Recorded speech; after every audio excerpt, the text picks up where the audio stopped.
دی ہے, حالات دیکھ کر کے بچوں کو یہ نہ کہنا کہ بیٹا آپ جیسے حالات چل رہے ہیں ویسے ہی چلتے رہو, نہیں, اپنے بیٹوں کو یہ ترغیب دینا کہ بیٹا آج ہم امتحان کی گھڑی میں ہیں, کل اگر اللہ نے حالات اچھے کر دیے تو یاد رکھنا جس جگہ بت کدے بنے ہماری مسجدوں کو توڑ کر انشاءاللہ وہاں سے اذان کی آواز پھر سے گونجے گی. السلام علیکم ورحمۃ اللہ وبرکاتہ. پیارے ناظرین, خواجہ غریب نواز جو کہ ہندوستان کے بادشاہ مانے جاتے ہیں, وہ ہندوستان میں کب آئے تھے؟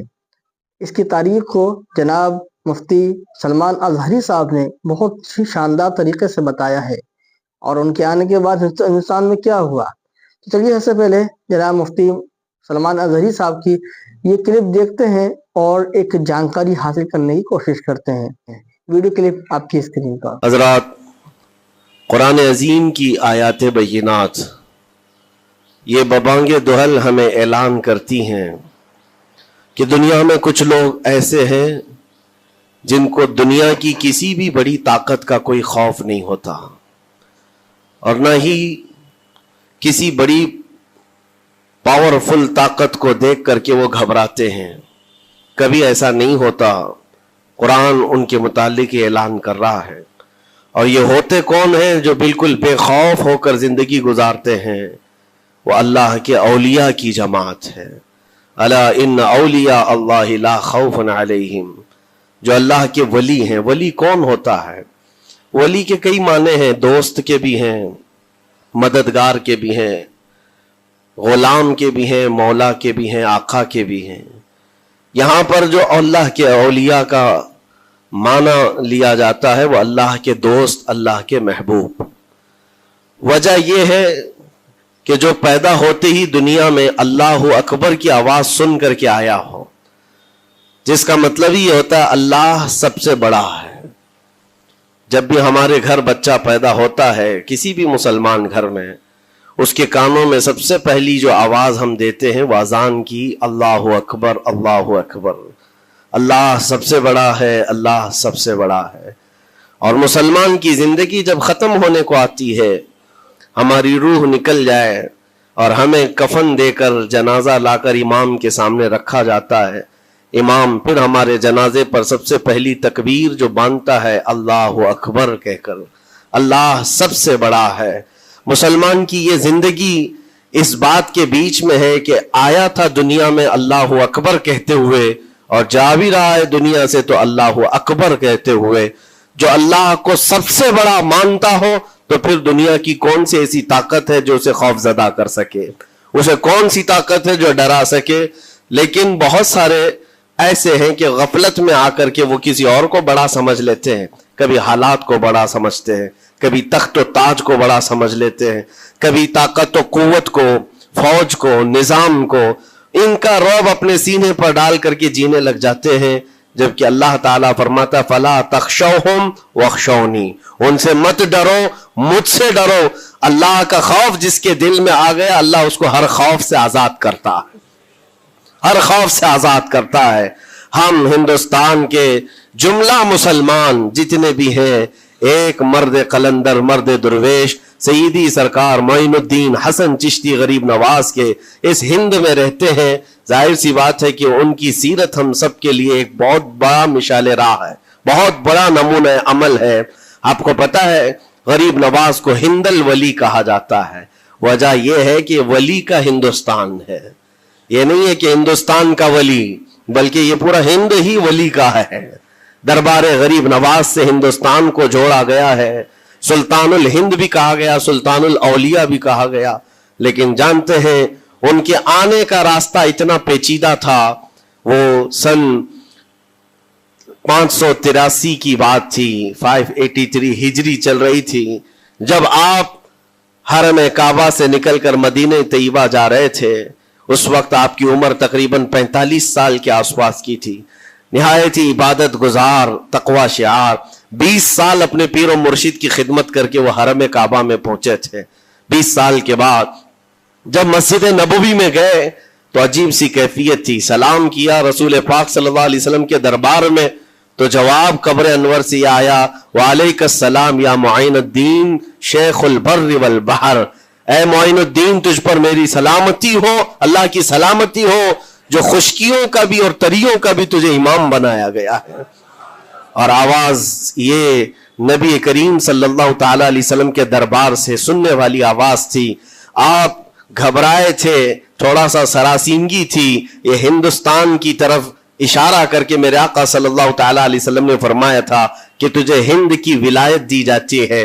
اس وقت تک سرکار غریب نواز کو نہ ہندوستان آنا کبھی ہوا تھا، نہ ہندوستان کے علاقوں کو آپ نے کبھی دیکھا تھا، کیونکہ سجستان جو یہاں سے کافی دور ہے، افغان کے قریب ایک علاقہ سنجر، جہاں پر آپ کی ولادت ہوئی، وہاں سے نکل کر کے آپ نیشاپور میں آباد رہے، اس کے بعد 40 سال کے بعد حرم کعبہ اور حرم مدینہ میں رہے، لیکن اچانک یہ بات کہ تمہیں ہند کی ولایت دی جاتی ہے ایک تعجب والی بات ہے، نئی جگہ پر بھیجا جا رہا ہے۔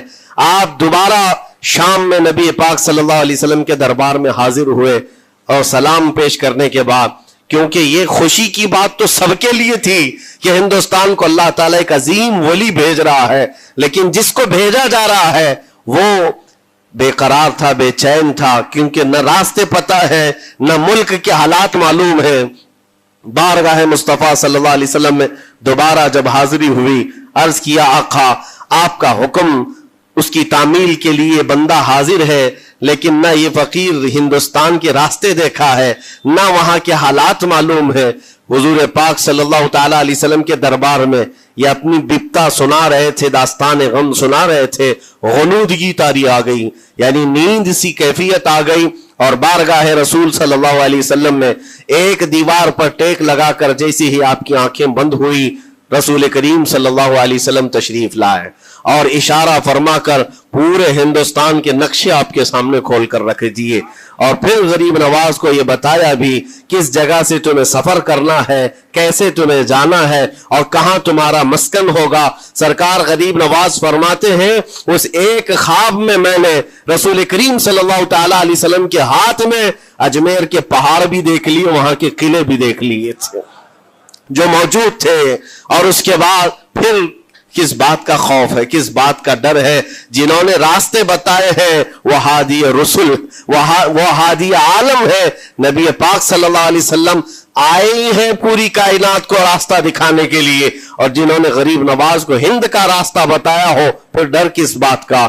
جب آپ بیدار ہوتے ہیں تو اپنے ساتھ 40 قطب اس اولیاء کرام کی جماعت لے کر مدینہ طیبہ سے سفر کے لیے نکلے تھے۔ میرے عزیزو، اب بات یہاں آتی ہے، اسی لیے مدینہ طیبہ سے یہ پورا پلان ہوا ہے، مدینہ طیبہ سے بھیجا گیا ہے، مدینہ طیبہ سے پلیسمنٹ ہوا ہے، اسی وجہ سے آج تک تاریخ غریب نواز کو عطائے رسول کہتی ہے۔ عطائے رسول ہے، رسول اللہ کی عطا ہے، ہندوستان والوں کے لیے خاص عطا ہے میرے آقا صلی اللہ علیہ وسلم کی۔ جب وہ سفر کے لیے نکلے، سن 83 سے چلے تھے، تو یہاں ہندوستان پہنچتے پہنچتے آپ کو 87 یعنی 4 سال کا عرصہ لگ گیا تھا۔ 4 سال کے عرصے کے بعد آپ پہنچے میرے عزیزوں، نہ پلینوں کا سفر، نہ جہازوں کا سفر کہ اڑ کر کے ادھر سے ادھر آ گئے، وہ تو پیدل قافلہ نکلا تھا، درویشوں کا قافلہ تھا، اور وہاں مدینہ طیبہ سے نکل کر بغداد پہنچے۔ بغداد میں اولیاء کاملین کی صحبت پائی، وہاں سے پھر نیشاپور، پھر اس کے بعد ہرات، اور افغان کے علاقے ہوتے ہوئے لاہور پہنچے۔ لاہور میں سرکار داتا گنج بخش عالم رحمت اللہ تعالی علیہ کے دربار میں چلہ کشی فرمائی، وہاں سے دلی پہنچے۔ یہاں یہ پورا جو راستہ ہے 4 سال کا میرے عزیز و تاریخ میں ہے۔ سرکار غریب نواز جس راستے سے چلتے جاتے تھے، جو کافر یا مشرک بھی دیکھتا وہ دائرہ اسلام میں داخل ہو جاتا نا۔ نور الہی، نور وحدت کا ٹکڑا آپ کی جبین اقدس پر ایسا چمکتا تھا کہ لوگ جو آتے وہ پھر آپ کی صحبت سے دور کوئی جاتا نہیں تھا۔ دلی میں جہاں آپ آئے، یہ ایک عجیب اتفاق ہے، اس وقت کھانڈے راؤ ایک بڑا راجہ تھا، اس کا قلعہ تھا، اس کے سامنے ہی آپ نے پڑاؤ ڈال لیا۔ سرکار غریب نواز رضی اللہ تعالیٰ عنہ کی یہ داستان، یہ تاریخ، وہاں پر آپ نے اپنا پڑاؤ ڈال لیا، اور ان بت پرستوں کے لیے ایک بڑا پیچیدہ مسئلہ تھا کہ ایک درویش آیا ہے۔ ایک بات میں آپ کو بتاؤں، یہ جو تعصب آج پھیلا ہوا، یہ زہر پھیلا ہوا، یہ آج کا نہیں ہے، یہ باپ داداؤں کی پشت میں بھی ان کے موجود رہا ہے۔ اسلام اور مسلمانوں کے خلاف زہر मुशरिकीन के दिलों में ये बहुत पुरानी चीज है, नई नहीं है, बहुत पुरानी चीज है।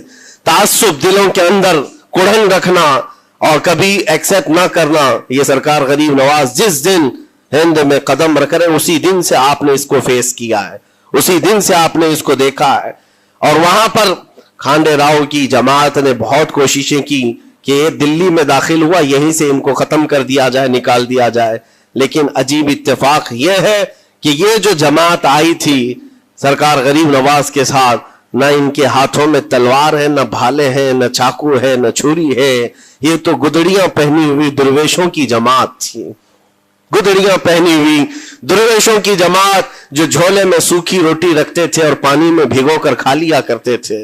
इनके पास न कोई हथियार है, न कोई सामान है, हर सामान जंग है।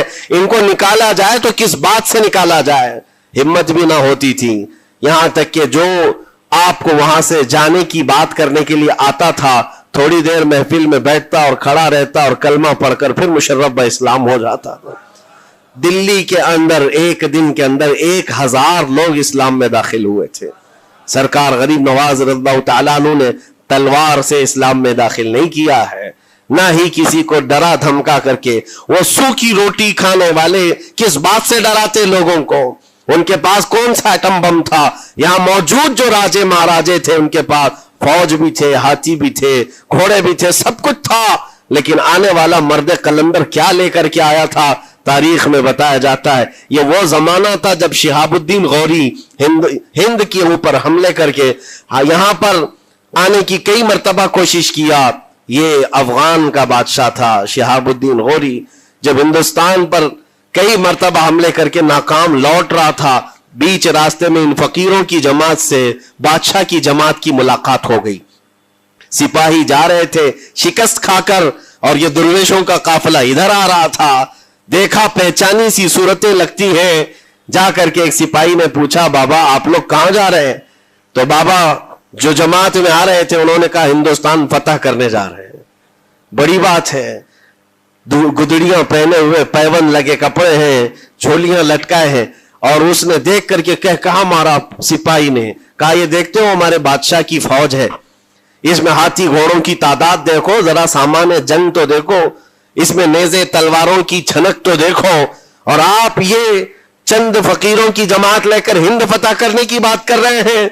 तब सरकार गरीब नवाज के कानों में आवाज आई तो आपने कहा, उससे कह दो फर्क यही है, तुम जब लड़ने के लिए जाते हो तो यही हाथी घोड़े और तलवारों के भरोसे जाते हो, मोइनुद्दीन सिर्फ अल्लाह उसके रसूल के भरोसे जा रहा है।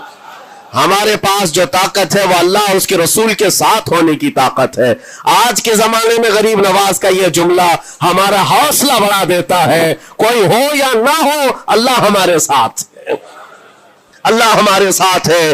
हालात जितने भी बदलते जाएं, लेकिन मेरे अजीजों अल्लाह हय्य व क़य्यूम हर चीज को देख रहा है, उससे कोई चीज गाफिल नहीं है। बाज लोगों ने ये शोशे छोड़ना शुरू कर दिए कि अब इनका मुस्तकबिल क्या होगा, अब इनका फ्यूचर क्या होगा, नई हुकूमतें आएंगी, नया निजाम आएगा, अब तुम्हारी न मस्जिदों की खैर है, न मीनारों से आवाज आएगी, न तुम्हारी अजानों का और न ही तुम्हारे नमाजों का कुछ फ्यूचर है। ये सब बातें उन लोगों के जरिए से आ रही है जो किसी के फजला खार हैं या किसी के इलेक्शन के पैसे खाए हुए लोग हैं। मैं कहता हूं जो सच्चा मोमिन है वह इस बात पर अहद करता है, करबला की सरजमीन पर भी अजान की आवाज बंद ना हो सकी थी, जहां बहता खून भी बता रहा था इस्लाम जिंदा होता है हर करबला के बाद।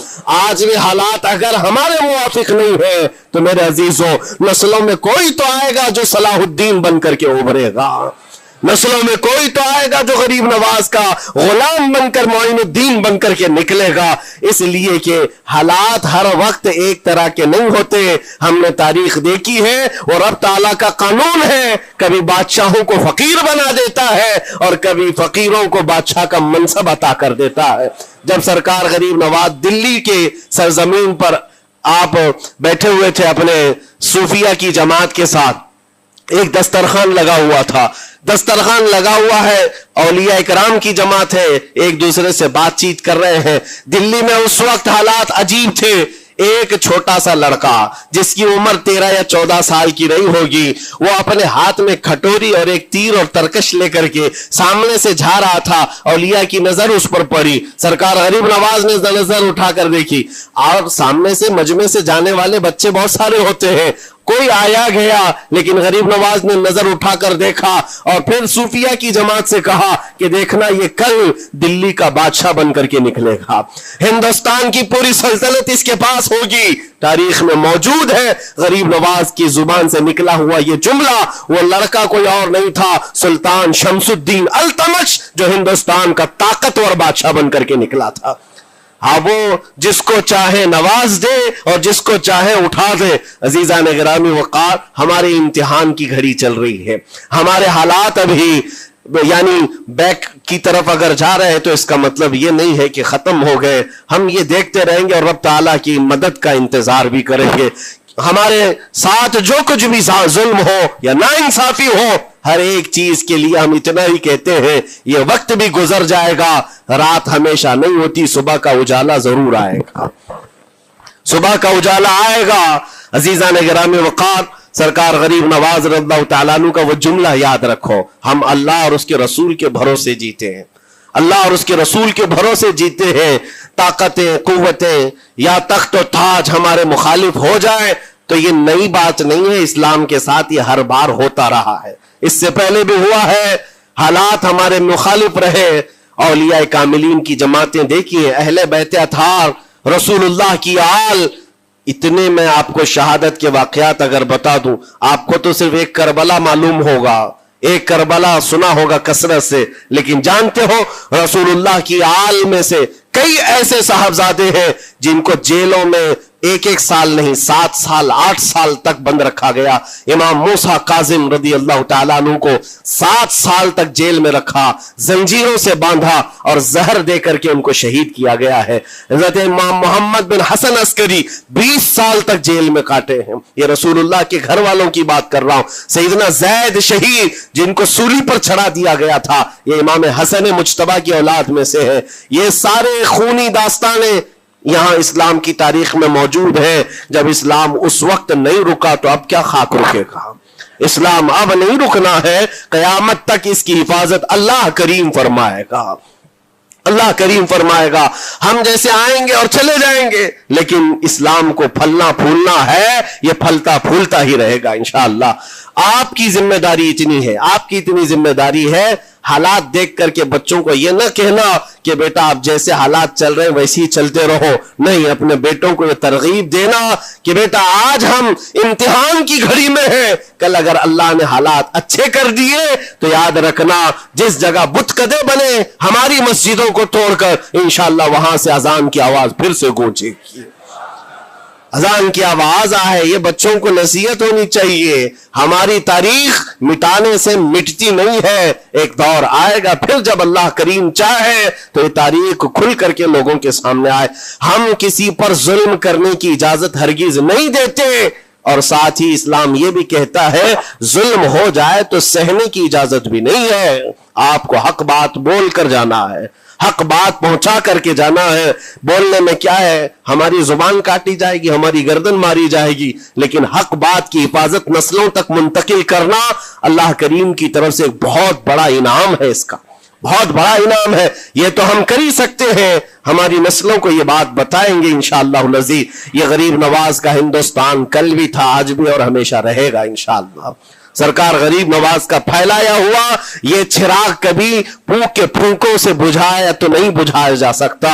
आप दिल्ली की सरजमीन से जब अजमेर मोहल्ला पहुंचे थे, ये तकरीबन 7 महीने का सफर था गालिबन।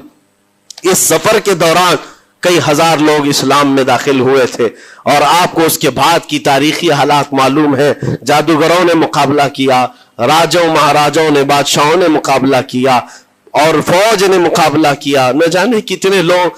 एक बार तो ऐसा हुआ कि अन्ना सागर की उस पहाड़ी पर आप जिक्र में मशगूल थे, राजे ने कई मर्तबा ये सोचा कि इनको मार करके या किसी तरह से भगाएं, लेकिन जब नहीं हुआ तो राजा से किसी ने कहा ये मंत्र वाला कोई फकीर है, इसका तोड़ मंत्र वाले से ही होगा।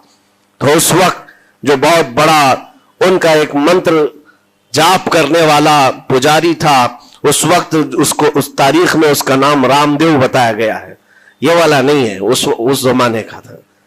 और उसको राजा ने जाकर कहा, वो कभी किसी से मुकाबले के लिए आया नहीं था, उसने हामी भर ली कि हाँ ठीक है, मैं जाऊंगा, देखता हूं कौन फकीर आया है हमारी इस धरती पर।